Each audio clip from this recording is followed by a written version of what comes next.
Hi everyone. So today we will discuss quadratic polynomial and its zero. तो सबसे पहले देखते हैं what is quadratic polynomial. Y is equal to ax square plus bx plus c a greater than 0. This equation always represents a parabola.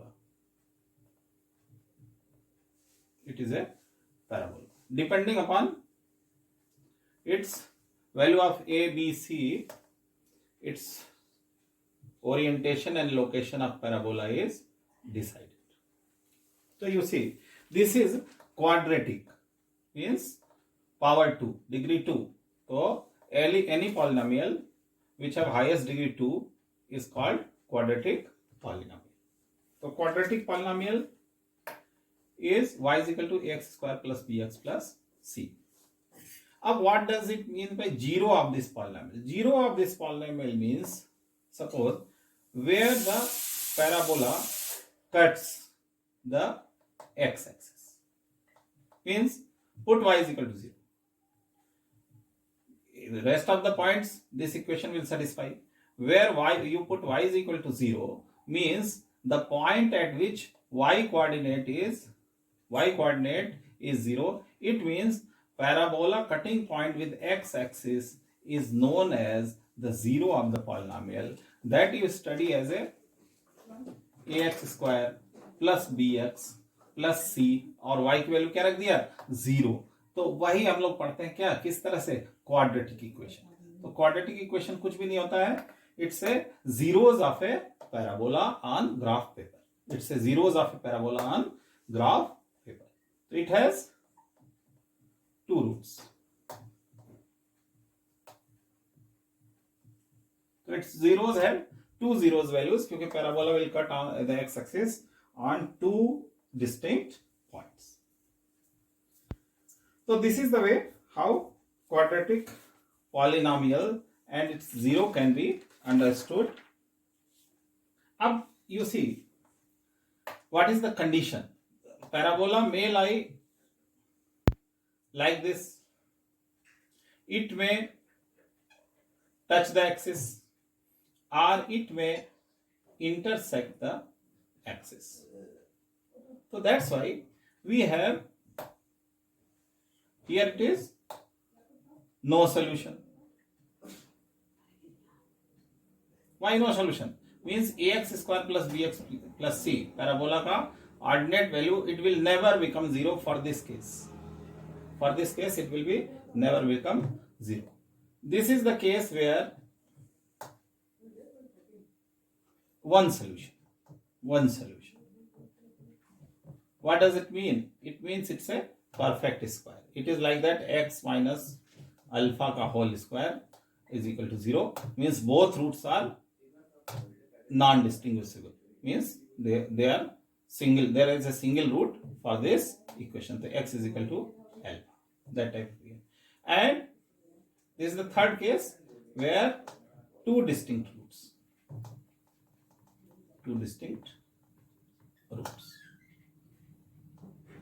So that in the theory of quadratic equation that we have already studied, delta, this discriminant of this function is nothing but under root b square minus 4ac.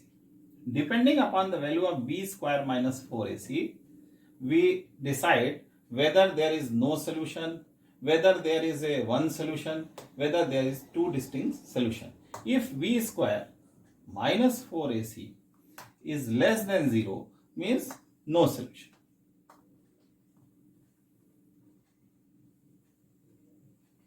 If b square minus 4ac is equal to 0, means one solution.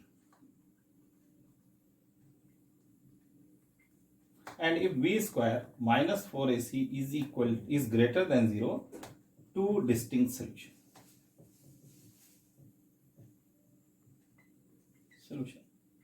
What does it mean?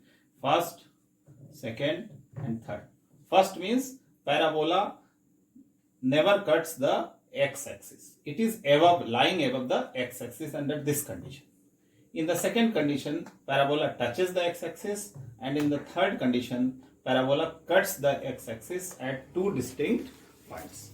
So, how these zeros can be determined? That is theory of quadratic equation. So again we will revise. Already you have studied, but again I am going to revise that portion. Okay.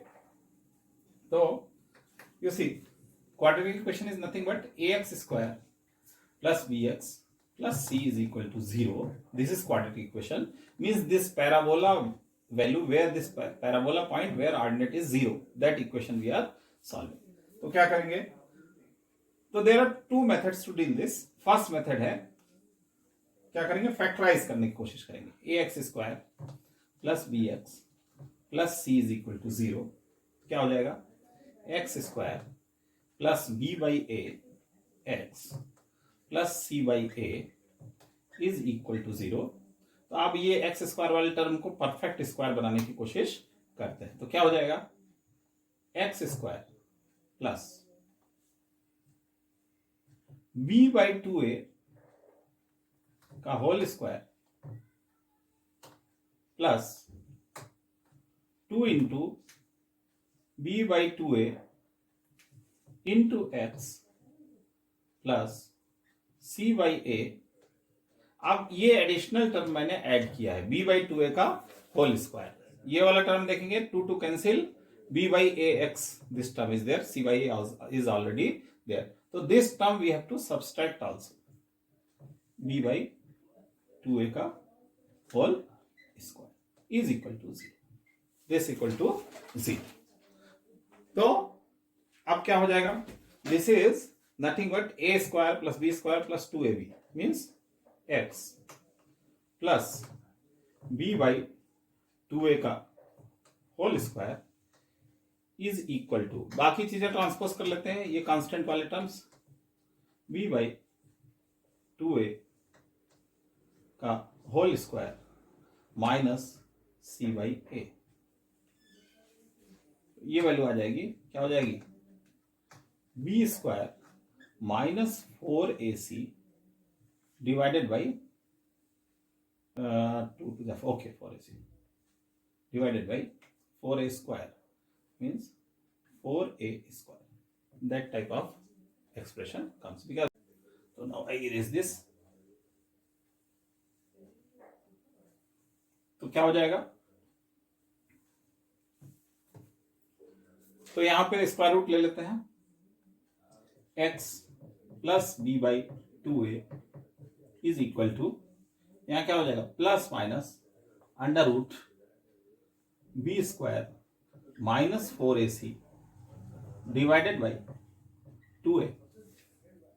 इधर ले आए तो x की value आ जाएगी minus B plus minus under root B square minus 4ac divided by 2a. तो यही x जो रूट्स होंगे उनका सॉल्व करने का फर्स्ट तरीका है कि इस तरीके से हम इनको जो जीरोज हैं इस पैराबोला के वो हम फाइंड आउट कर सकते हैं. अब ध्यान दें तो यही डिस्क्रिमिनेंट वैल्यू हम यहाँ पे चेक कर रहे थे. इक्वल टू 0 का मतलब क्या है? ये रूट की वैल्यू 0 हो जाएगी, प्लस माइनस का मतलब नहीं होगा, माइनस b बाई 2 ही एक रूट होगा, single root. Less than 0, no solution means it is less. और लेस देन 0 का मतलब क्या है? कि ये निगेटिव वैल्यू हो जाएगी. ये निगेटिव वैल्यू हो जाएगी तो क्या होगा कि रूट इमेजिनरी हो जाएगा, देयर इज नो सोल्यूशन, मतलब पैराबोला कहीं भी कट नहीं करेगा. और ग्रेटर देन 0 में एक फाइनाइट वैल्यू आएगी, प्लस माइनस का एक बार प्लस करके एक रूट मिलेगा, एक बार माइनस करके दूसरा रूट मिलेगा. ये तीन तरीके से ये तीन कंडीशंस अराइज होती हैं. सॉल्व करने का तरीका ही है कि फैक्टराइज करने का, परफेक्ट स्क्वायर करके फैक्टराइज कर लिया और स्क्वायर रूट लेने से हमको दोनों रूट्स डिस्टिंक्ट तरीके से मिल गए. और सेकंड देखेंगे 2 डिग्री क्वाड्रेटिक इक्वेशन और 3 डिग्री इक्वेशन पॉलिनोमियल को किस तरीके से सॉल्व किया जा सकता है. तो अब टॉपिक क्या हो जाएगा? Polynomial and its zeros. Polynomial and its zeros. तो the degree of polynomial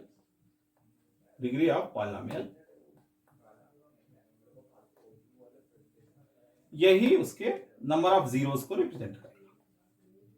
means क्या हुआ कि यदि equation ax square plus bx plus c is equal to 0, तो डिग्री 2 है, तो इसके 2 रूट्स हैं या 2 जीरोस हैं। और यदि ax cube plus bx square plus cx plus d is equal to 0, तो इसके 3 रूट्स हैं। और यदि ax power n so on and a1 x power n and an इस तरीके का एक पॉलिनोमियल है, तो n रूट्स है। इस तरीके का कॉन्सेप्ट हुआ। तो अब यदि क्वाड्रेटिक इक्वेशन है ax square plus bx plus c is equal to 0, और यहाँ पे क्यूबिक इक्वेशन है ax cube plus bx square plus cx plus d is equal to 0, और इसको सॉल्व करना है, तो अल्टरनेट मेथड ये है कि इसके 2 रूट्स होंगे, let us suppose its roots is alpha beta.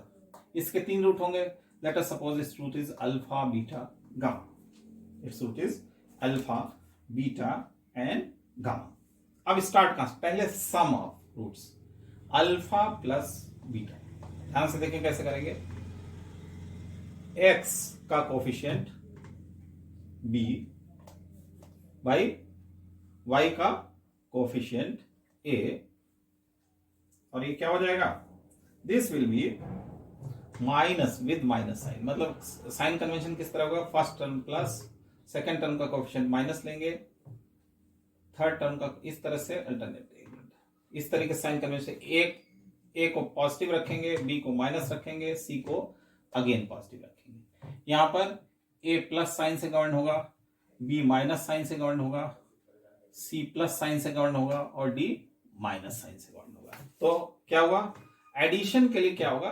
First 2 terms के कोफिशिएंट का यूज करेंगे, b बाई ए, और b माइनस ए प्लस, मतलब minus b by A. This is sum of the roots.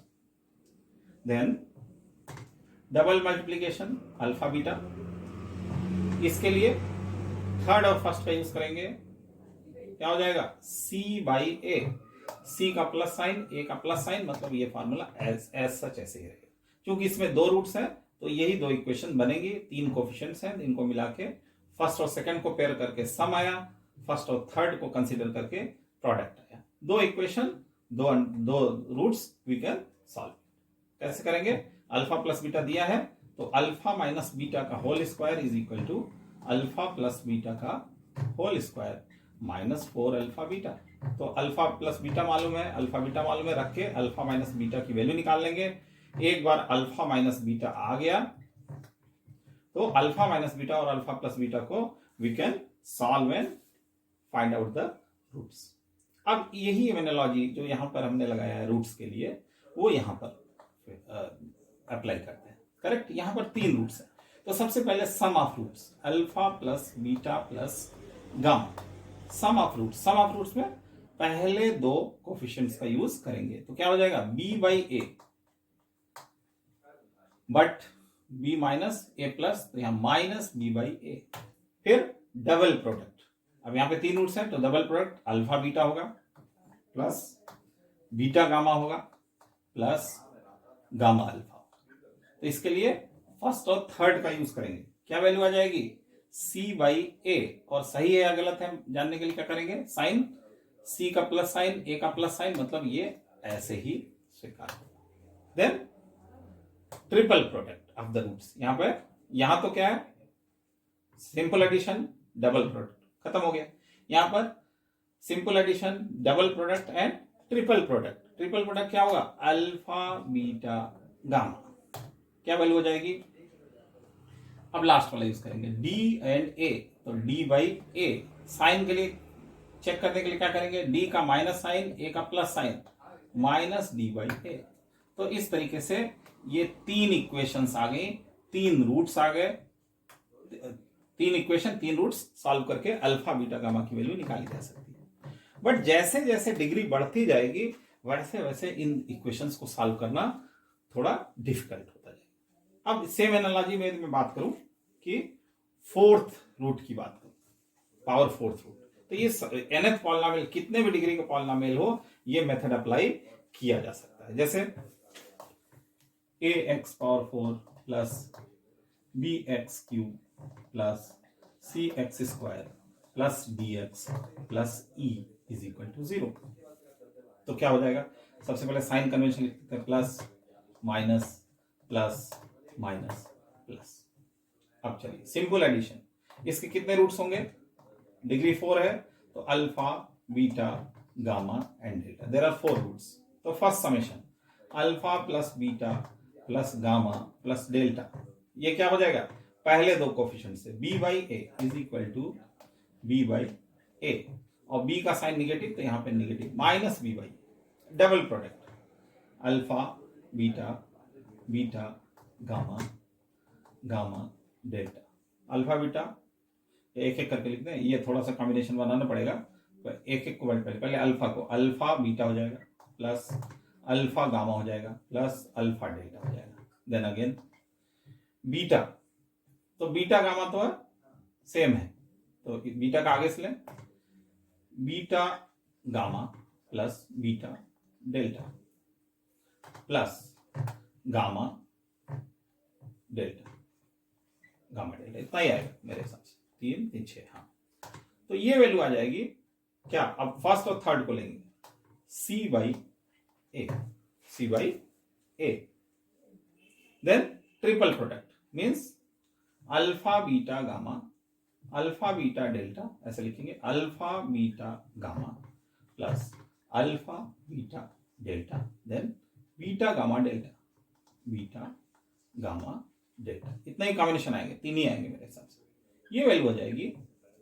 Then first and fourth, तो D by ए, और sign में क्या हो जाएगा, डी का निगेटिव साइन है तो यहां पे निगेटिव साइन आ जाएगा। अब लास्ट इसमें आएगा चारों का product alpha beta gamma delta, एक ही सिचुएशन बनेगी, लास्ट को फिर constant coefficient divide by x power 4 का coefficient, that is c by a. तो इस तरीके से 4 डिग्री इक्वेशन को भी सॉल्व किया जा सकता है। तो ये जनरल तरीका है पॉलिनोमियल्स को सॉल्व करने का, उनके रूट्स को मान लें, फिर उनके रूट्स का single summation, simple summation, double product summation, triple product summation and fourth product summation, ये इक्वेशन बनाई जा सकती है। या फिर यदि क्यूबिक इक्वेशन है तो simple summation, double product and triple product, quadratic equation है सिंपल समेशन, डबल प्रोडक्ट। इस तरीके से कितने भी डिग्री का पॉलिनोमियल कोई का सॉल्यूशन निकाला जा सकता है। तो ये छोटा सा टॉपिक था, मुझे बताना था, तो आज के लिए बस इतना ही, और वीडियो पसंद आया तो जरूर लाइक करें और चैनल को सब्सक्राइब करें ताकि मेरा भी मोटिवेशन बना रहे। Thank you very much.